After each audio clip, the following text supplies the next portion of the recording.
দর্শক বন্ধু, আমি Manjula Chatterjee, Facebook page, YouTube channel, video. আজকে রান্না করছি আমি কাবলি ছোলার ঘুগনি বলুন কি তরকারি বলুন, যাই হোক, সবজি বলবো না কারণ এর মধ্যে সবজি নেই। নিয়ে নিয়েছি সেদ্ধ করা, রাতে ভিজিয়ে রেখেছিলাম। সকালবেলায় কুকারে সিটি মারলাম 3টে। নিয়েছি আলু, এখানে পেঁয়াজ গ্রেট করেছি, একটু নারকোল এবং রসুন, আদার ব্যবহার নেই। দিয়ে দিচ্ছি এখানে তেলটা আমার এক্সট্রা ছিল। আপনারা সর্ষের তেলে রেসিপিটা বানাতে পারেন, যেহেতু আমার তেলটা বেঁচে গেছে সেই জন্য আমি সাদা তেলে করছি। সেদ্ধ করা কাবলি ছোলার মধ্যে আমি এখানে একটু পেঁয়াজ দিয়ে নিলাম। এখানে কাঁচা লঙ্কা আছে, আমার বাড়ির কাঁচা লঙ্কা। হলুদ গুঁড়ো দিয়ে দিলাম।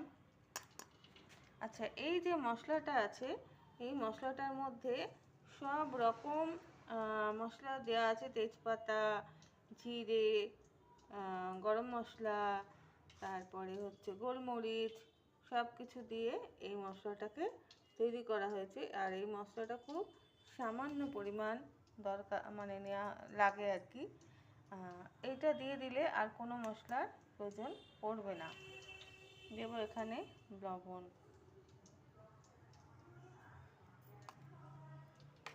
হাত দিয়ে আমি এটাকে মাখবো। রসুনও দিয়েছি, আর এখানে গ্রেট করা সামান্য নারকেল ছিল, নারকেলটাও দিয়েছি, আর কাঁচা লঙ্কা দিয়ে দিলাম। তেলটা গরম হয়ে গেছে, আমি এবারে প্রথমে দিয়ে দিচ্ছি একটু জিরে ফোড়ন।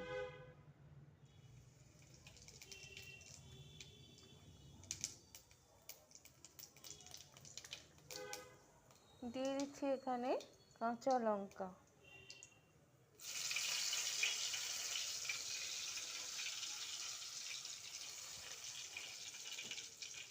এর মধ্যে দিয়ে দেবো আলু।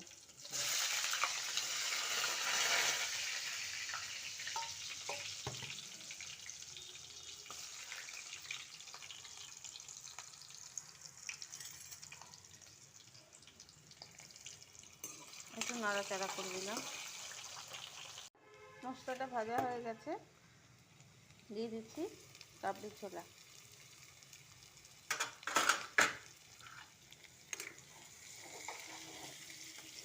আচ্ছা, যারা নিরামিষ খেতে চান তারা এখানে কি করবেন, জিরে ফোড়ন, লঙ্কা